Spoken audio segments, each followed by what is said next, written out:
You're listening to the Get Out and Drive podcast with John, CustomCarNerd Meyer, and Jason, OldeCarrGuy Carr. We'll be bringing you gearheads everything you never wanted to know about cars and why they should be on the road and not in your garage. Are you ready to get out and drive?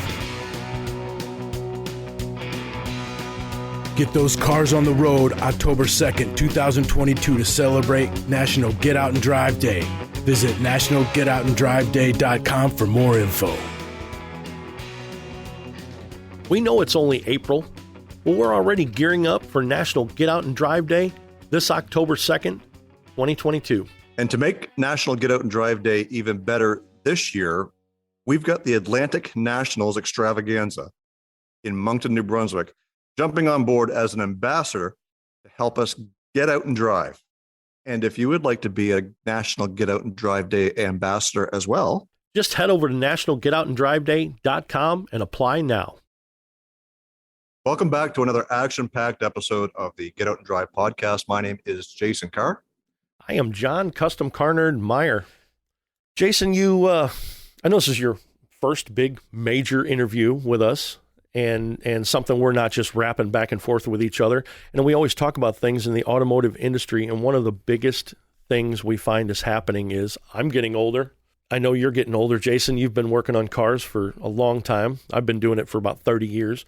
And I look around and I notice very quickly, not a whole lot of new blood coming in. What do you see? I'm seeing a lot of the same thing on my end as a service business owner, used car dealership. We see a lot of comings and goings. Mm-hmm. And when it comes time to replace the aging mechanics, there's fewer and fewer options for us. And I'm sure it's the same way with just about every industry in the automotive world. Very much so. And I see it in auto restoration as well as a lot having to do with collision repair, because collision repair has gotten a lot more electronic, computerized centric, if that's even a word. That's one of the reasons we've got Brandon Eckenrode today on our show. And Brandon can explain to us about the Collision Repair Education Foundation. Welcome, Brandon. Thank you for having me. Honored to be Jason's first guest.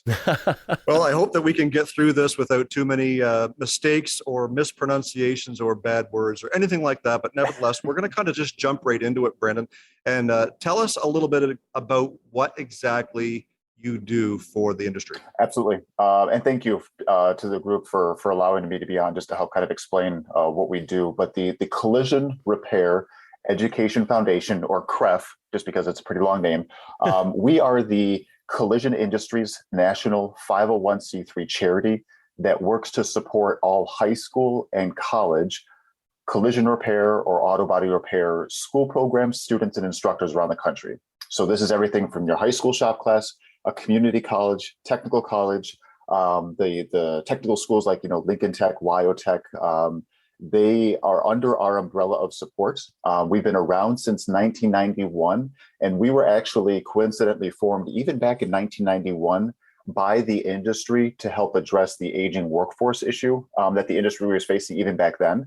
But this is across all 50 states. But the real quickly, the three areas that we focus on when helping these programs around the country are: one, attracting students; two, supporting them; and then three, helping to connect these students with industry employers, not just locally, but showcasing that this is a nationwide need, and also the many different career paths that are available to these students within this industry.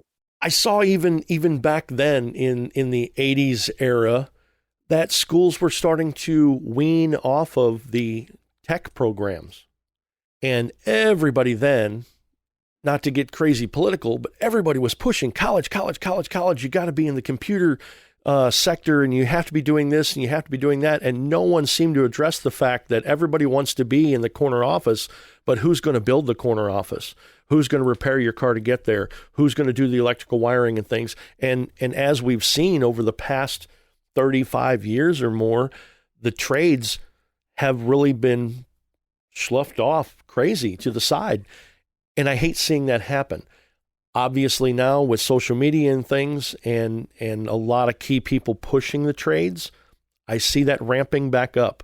I see more people with the mindset that says, hey, maybe getting your fingernails dirty and actually getting your hands dirty building something is not a bad thing. And I say we collectively as repair industry or tradesmen altogether, we're not seen as grease monkeys and goofballs building houses and smashing your thumb. You're seen as important people with a technological skill.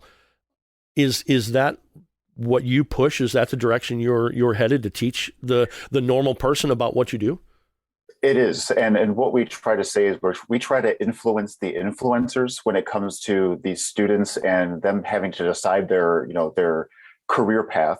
We've heard some instances where these students are told to pick your career path in junior high, and that's the direction they go down. And I don't know about you, but what did we know in junior high about what we wanted to be? Yeah, so zero. It's a matter of, if they're going to be told that, it's a matter, and it's on us, whether it's our industry or other technical trades who are facing this dilemma. So we're not alone. Obviously, it's like you said, it's all the other technical trades, is making sure that accurate information is provided, as opposed to the perceptions that might have been out there where it's the dark, dingy, body shop class, where like the Grease, movie kind of portrayal. So it's a matter of, and the opportunity is with, as these cars are getting more and more complex. It takes a highly skilled, trained professional, whether you're fixing an engine or you're repairing a car that's made out of carbon fiber or aluminum and things like that. So it's an opportunity for us. And while I am a little bit biased towards our industry being collision repair, we're essentially in what I like to call a trade war,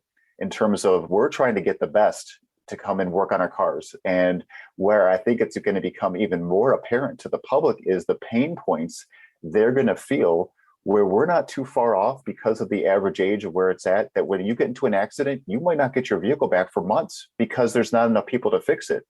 So it's a matter of not only attracting people, making the awareness piece, but also supporting the schools, because these instructors who are seen as second-class citizens in terms of programs, as opposed to the math class or you're going to go to college, it's a matter of making sure that they have the support that they need to properly train the students. So tools, equipment, supplies, but that's where we come in as the neutral body. Again, we're a 501c3 charity, but we, working with our industry partners, help support these programs that are in such desperate need.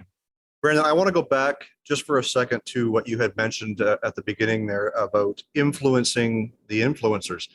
There's this kind of a two-part. Now, one thing that we got to keep in mind is that if there's no new young blood coming up through the industry, no matter what it is, whether it's collision, automotive repair, tech, whatever it happens to be, then the influencers, they've got no one to sell their tools to. So that's going to affect that industry. Talk about what some of these influencers are doing to help. Can you talk a little bit about where that comes into play with what are these influencers doing to help you and to help the charity move forward? Sure. So what we've kind of ventured into, so in addition to the, supporting the programs, which we're well known for helping provide support for schools, but when it comes to getting out in front of the public, it's a new space for us, but I'm of the mentality, don't just complain about it, actually do something. So through our friends, so two exciting projects that are coming up that are specifically around this topic is through our very generous friends at General Motors. They provided us a grant here recently, which is going to make the Collision Repair Education Foundation, or the industry, one of the top sponsors at the American School Counselor Association Conference that's coming up in July in Austin, Texas. So the American School Counselor Association, they are the entity for kindergarten through high school counselors around the country. So we are going to be, when thousands upon thousands of them gather in Austin this July, we will be there to help educate them, because they're having constant interaction. And again, this is not just at the high school level. This is even at that early age. There's things that we can do to showcase the industry in our own unique way at the kindergarten, the elementary school. So we've heard from that association that they understand the fact that they need to start embracing the technical trades, and maybe not looking at it as just you're a bad kid, you go down to shop class and get out of my hair until they graduate. By the way, that same bad kid is the same bad kid that's going to be repairing your family's car after an accident, that probably has little to no student debt, that has more job opportunities than they can count, compared to the 4-year college push that they push on everybody. Student debt is a mountain, and they have to go work at Starbucks or wherever because there's no job prospects. So it's changing the mindset, and we're going to be able to do that starting off in this July. And it's not going to be a flip the switch, everything's great, and we're the best friends with the counselors. It's going to take some time, But as opposed to just complaining about them being the gatekeepers, let's start doing stuff together with them, because they have such limited time with their students. They're asking, point us in a place so that they can go learn more. Don't expect the counselor to know everything about the industry, all the different career paths. Let's point them to a place where they can get every information that they need. So that's one project that we're very excited about. The second one, which I think is going to be a game changer for this industry, through our very generous friends, and you can tell the support and projects that we do, they're made possible by our industry partners, which is so important to, I will not say that enough, because they're the ones that make the magic happen when it comes to the support we're providing. But I'm usually the one coming up with crazy ideas, but BASF Paint Company, and then KTL Restorations, who is based out on the East Coast, similar to like a Chip Foose, similar to like a Ring Brothers, who you guys might be familiar with. We announced at SEMA 2021 that we are doing a 69 Camaro rebuild project, where over the next 2 years, we didn't want to commit to SEMA 2022 because the part shortage, everything's shortage. So we didn't want to fast track this too much. But a 69 Camaro is going to be rebuilt. We have tons of industry partners coming on board. They're donating the engine, they're donating the wheels, they're donating other pieces of it. So that it'll be a raffle done at SEMA 2023. We anticipate it raising several $100,000, whether it's through sponsorship and raffle tickets, which is great.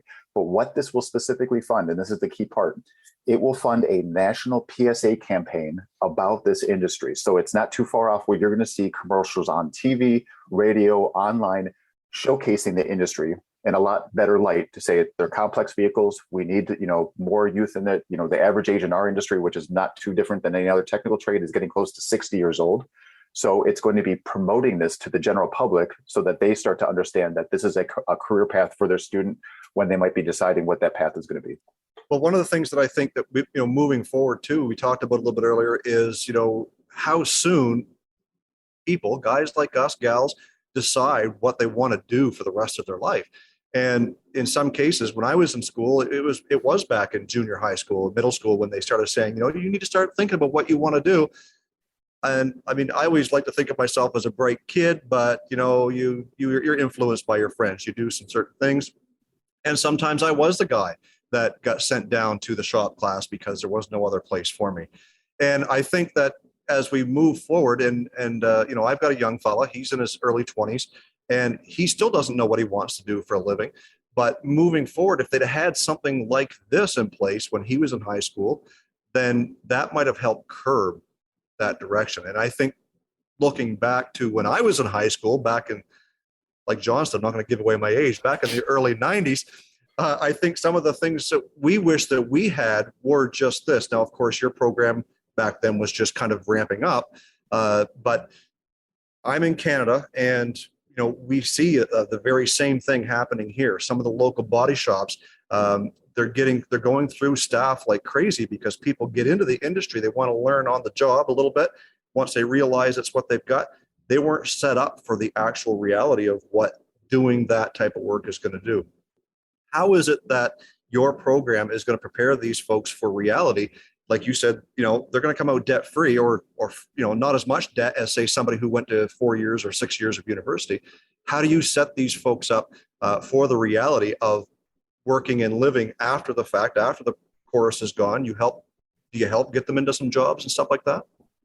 We do. So that one third area that I mentioned that we focus on is the employment piece. So because we're so well connected with the schools, and we're well connected with the industry because they're our supporters, and to give this industry credit, which I don't believe I mentioned before, was that since 2009, we have raised over $500 million worth of stuff for these schools. Wow. So that's tools, equipment, supplies, vehicles, consumables, monetary donations, provide scholarships, which is also important to note for me to get in real quick. As a responsible charity, we return 90 cents of every dollar going back to the schools. So that's always important to note. But to your point, the key thing I think will be is to showcase what the different career paths are. You don't have to work on cars and be in this industry. I was an English and journalism major in school, but I've been in this industry for 20 years, and you do not want me repairing a vehicle, because that's the piece I don't know when it comes to the technical piece of it. But my part in the industry is to support those that do work on the cars. But I think showing to these parents that if you don't want to, and to the younger students as well, if you don't want to work on cars, physically working on cars the rest of your life, you don't have to. There's many opportunities in the sales department, PR. I mean, multi-million/billion-dollar companies make up this industry. When I say the collision industry, that is every industry involved. So it's insurance companies, paint companies, vehicle manufacturers, tool equipment. There's lots of career paths. So we want to make sure it's shown as a viable option for the students. And then to your point, Jason, when you were deciding, I'll share that, I was a big X-Files guy. So I initially went to school for law enforcement, think I was going to be the next Fox Mulder, but my path took me down, eventually ending up in the collision industry just outside of college. I was doing some construction work to pay back some student loans. I started off on the marketing communication side in the industry, but I've been in it since 2002. So it's a matter of just showcasing, and there's unique ways we can educate even the kindergarten and the elementary students on, painting vehicles. But when these parents and others realize that the people that paint our cars or even work on our cars easily make six figures, and that's a blink of an eye for some of these people because the need is out there. They don't have enough people. So those that want to go into that field, it's people are buying their houses in their early 20s. They're buying their cars, as opposed to what we see a lot. You're having to live in your parents' basement. And when we hear about that at some of these career fair events that we're doing on auto show floors, we're doing them in, at schools. But I literally see parents pushing their kids into the career fair area saying, get out of my basement, get a job. These people want to hire you, go talk to them and find a future. So we're trying to be proactive in showcasing these opportunities at that earlier age. Let's back up there just for one quick second. Six figures for painting cars for a living. Like we need to talk about that a little bit more. There's people who go to school to become doctors, dentists, veterinarians, lawyers, whatever you want to talk. And I mean, sure, they're making big money, but guys, look at the bang for buck. Look at your return on investment. You can go do a job that is so rewarding that you can come home at the end of the day, leave your work there, and still live a very comfortable life at young age. Like you said, they're in their early 20s, they're buying homes, they're buying, their whatever favorite car they wanted, or they're hobbying into rebuilding their own car, whatever it happens to be. Six-figure salaries. What we have to make sure to tell the students, that's the potential. You're not going to start off making $1 million, because some of these students are like, I'm going to make $1 million as soon as I get out of school, and I'm going to own a body shop. So, but it's showing them the career path, which is another thing that, is on the industry to show. Here's where you're going to start off. Yes, you might make more at Starbucks, but in the 5-year term, just for example's sake, you can grow and exponentially expand, whether it's a position, but then also salary, to where there's an opportunity there, but you have to earn it. It's not going to be given to you. You have to, keep up with training, show up for work, which apparently is a big deal for some people, that they don't even show up or stay up your cell phone. Crazy concept, but you have to, the opportunity is there if they're willing to work towards it.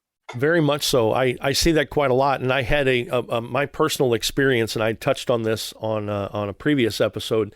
I took my nephew, who was just getting out of high school, took him to a college career fair at a local high school.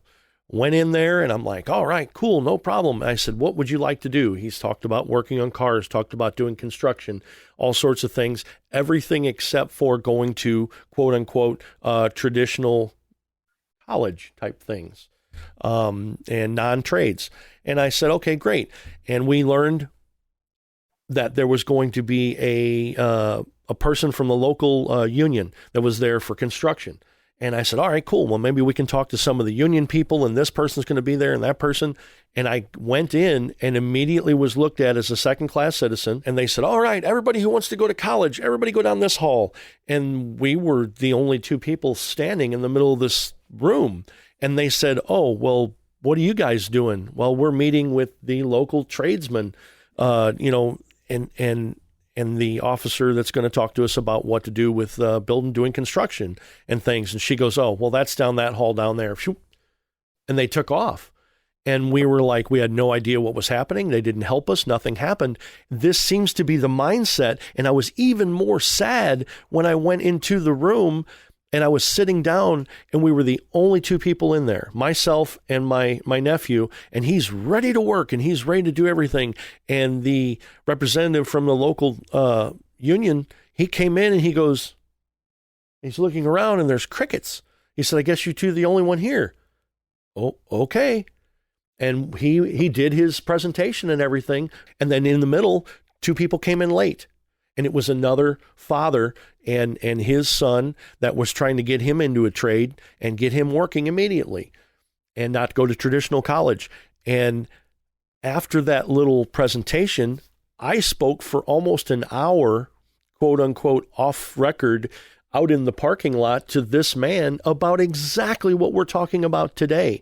And he said how sad he is about the situation, and he sees less and less and less and less and less people getting into the trades, how schools are still pushing for traditional college. And I don't know how or why. There has to be a reason. Do you know the reason, Brandon?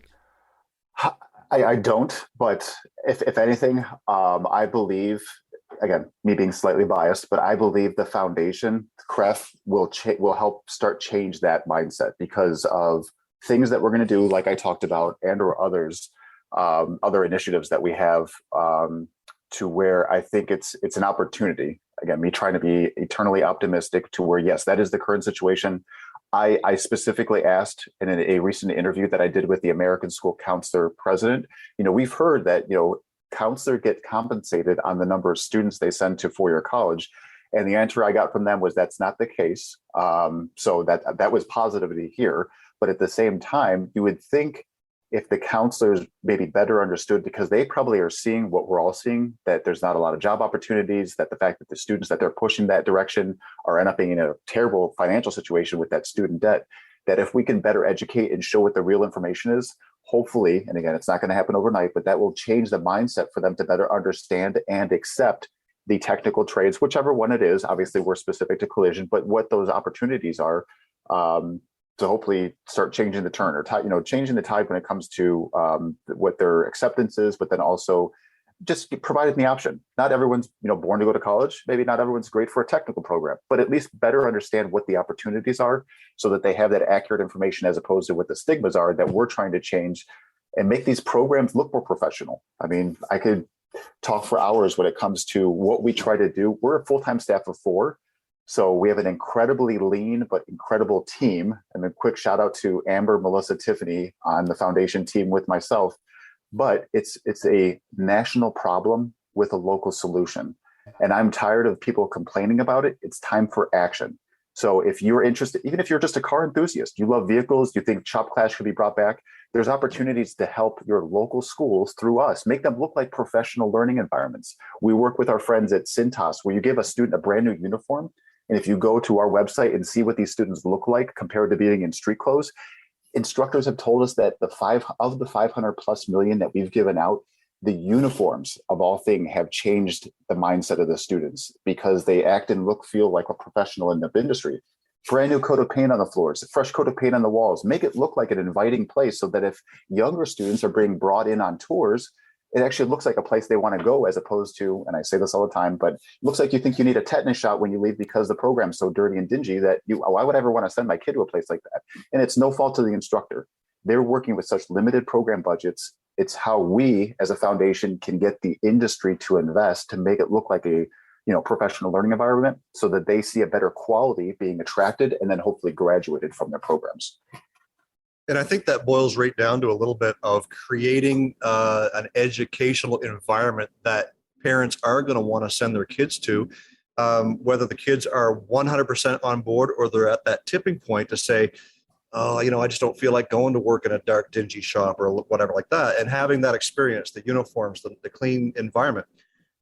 When John was talking, I wanted to make a note to write down that the sooner the world realizes, and I want everyone to hear me out, the sooner the world realizes just how much our industry, our world, no matter what you're doing, needs the trades, the better off everybody will be. Yes, you might be wealthy, rich, you might have a McMansion somewhere in California, but guess what? There's a guy that needs to know how to fix your tractor. There's a guy that needs to know how to paint your house. There's a guy that needs to know how to upkeep your automotive collection. Somewhere along the line, these trades are what's going to drive our community, our countries, everything. We've got to do this. We've got to encourage people to, let kids make up their mind for themselves, for sure, but at least show them the opportunities that are out there. Absolutely. And I think, again, little bit of a bias, but I think that we can have an impact on future job reports because of the amount of positions that are available and the amount that we can get filled because of what situation we're in. So when it comes to, that person in the industry might have their own McMansion down the street because they're making such a great living with little to no student debt that they might have that house on the street. But the consumers are going to have a very quick awakening when it comes to, oh, you want your sink fixed? That's going to be 2 months from now. You want your car fixed? Well, you're going to be in a rental car if there's one available for the next 3 years, or not 3 years, but a long time because of how long these vehicles are taken. So yes, I wholeheartedly agree. But again, this is an opportunity for us to now change the tide in terms of, yes, we know what the past has happened. What are we going to do moving forward? We always try and promote what drives youth. And I'm glad to see that's exactly along the same track as what you were doing. And I know currently you said you're going to be stopping in St. Louis for a conference, and hopefully we can meet up, hang out for a little bit. That will be great. Where do you see the Collision Repair Education Foundation? Where do you see that going in the future? What do you have any future plans or anything that you can talk about? Absolutely. Well, we're going to continue the support, the school initiatives. I think with the summer quickly approaching, what we plan to do is it's an opportune time to go in and do those kind of school upgrades, so to speak, because the schools or the students are away for the summer. So when we have to go in and do those brand new epoxy floors, fresh coat of paint on the walls, whatever we can do, that's the opportune time. So that's going to happen here soon. Us coming out of the pandemic, it's nice that these in-person events are happening again, which allows us to do our career fair events. 2 weeks ago, I was on the Oklahoma City Auto Show floor. We held a career fair. Every student that comes to our events is provided one of those blue Cintas traditional, short sleeve technician shirts. And it is always fun to see on an auto show floor, especially because it's the general public there is like, it's our own little blue army of students that walk in and basically just take over the event. When you have 400, 500 at the Oklahoma City event that we did pre-pandemic, we had 1,000 students. So you imagine that visual. That helps because we don't have a multi-billion-dollar advertising budget. So that's our advertisement and those types of opportunities. So I think you're going to see a ramp up of our in-person events. We try to hold these career fair events in the top 20 to 25 markets in the country. But I think you'll also start to see these unique projects, like I mentioned, the counselor event, which is happening this July. But then the rebuild, we're going to be showcasing the build as it happens, because when I was in New Jersey, literally just yesterday, I was standing in front of the actual frame of the vehicle. So that's where it's starting. And now over the next couple of months into 2023 at SEMA, I think there's unique things like that. And we're just trying to help get the word out, and you allowing me on to help spread the word about what we do and opportunities for people to get involved because they're passionate about this topic. That is extremely helpful. So I thank you for that. But I think, at least in my thinking and living outside the box idea, there's no reason why we can't start partnering with different types of, whether it's an individual. I mentioned to you guys before we started recording that during the pandemic, we were in a very unique position because of, trying to be understanding what people were going through, which is keeping their businesses open. But our friends at Colli, who is a commercial lift company, their equipment is in Jay Leno's garage. And when the pandemic happened, I reached out to him and said, hey, I know he's obviously passionate about vehicles. That's obvious. I know he's passionate about students. Would you be willing to ask Jay, could he donate a tour of his garage as a fundraiser for us? It took a little less than 24 hours where they came back and said, absolutely, he's on board. So we auctioned that off, and it was a Denver body shop owner who ended up winning that tour. And I know you guys are going to feel bad for me, but last year, right before Thanksgiving, I had to go to Jay Leno's garage, sat down with Jay, got a tour of his garage, all his vehicles. So that was a rough part of the job. But I think there's a lot of other automotive enthusiasts out there, whether it's movies, I'm sure you guys will laugh, but there's obviously, like, I think Fast and Furious 20 or whatever they're coming out at, and those types of movies and opportunities are coming out where if we can partner with them, again, just to help get the word out, I think there's things like that I think we need to start to address what we're talking about of changing the mindset in the country. So, Brandon, if there's anybody out there that's listening to our podcast right now, because we know that we're heard all over the place, what's the one piece of advice that you would give these people if they wanted to reach out and help you? How can they do that? What can they do to help the program?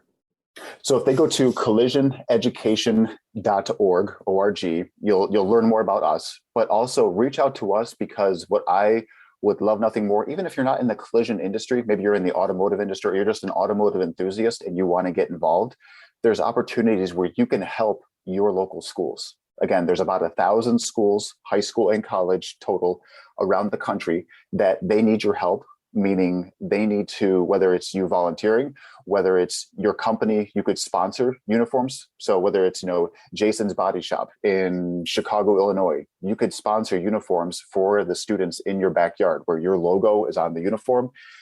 These instructors have to beg the students to wash their uniforms because they love wearing them so much. But there's opportunities to get involved. And then the key piece that we tell the industry, which is not too different from telling other companies or people as well, is getting in front of the students and instructors, great, but you have to get in front of the decision makers, meaning the administration. Make sure the administration sees the line of businesses out the door that are waiting for these students, because that's what helps keeps these programs around.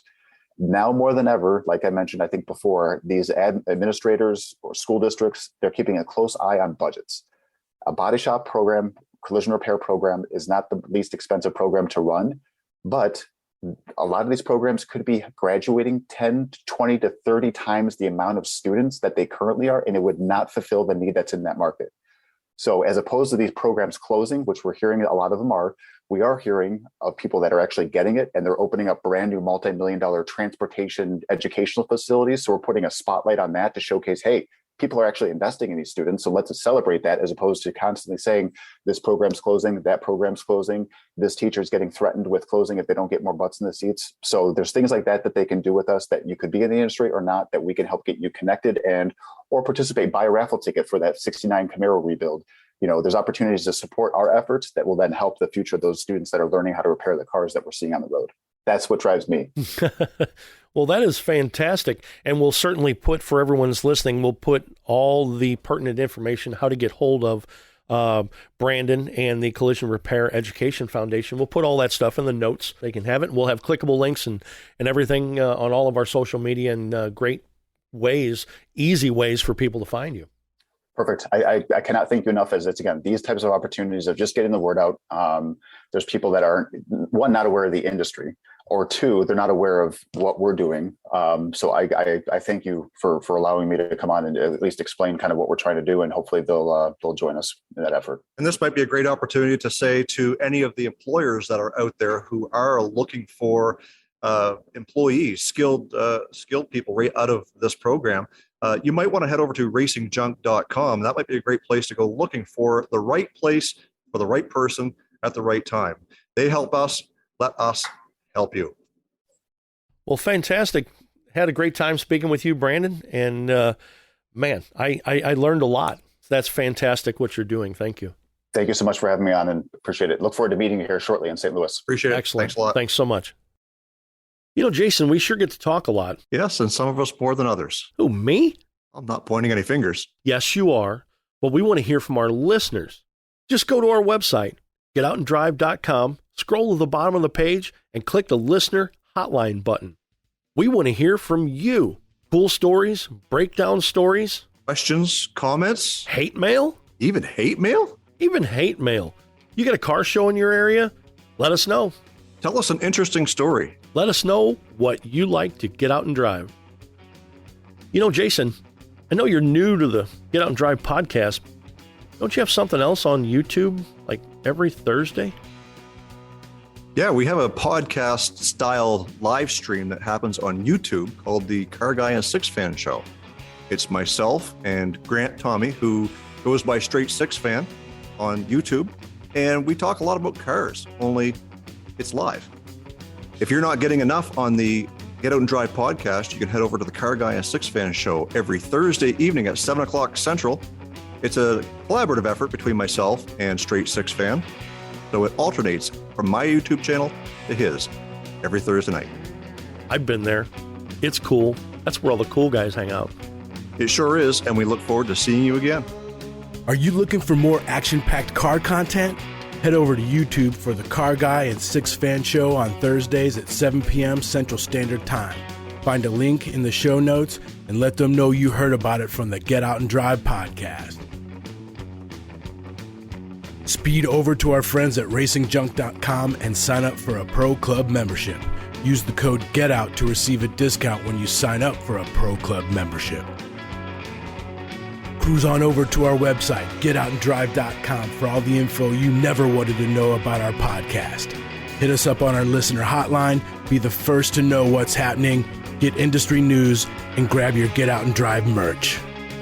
Connect with us on social media. Find us on Facebook, Instagram, and TikTok. Follow us on Twitter at Get Out and Drive Pod. What drives you?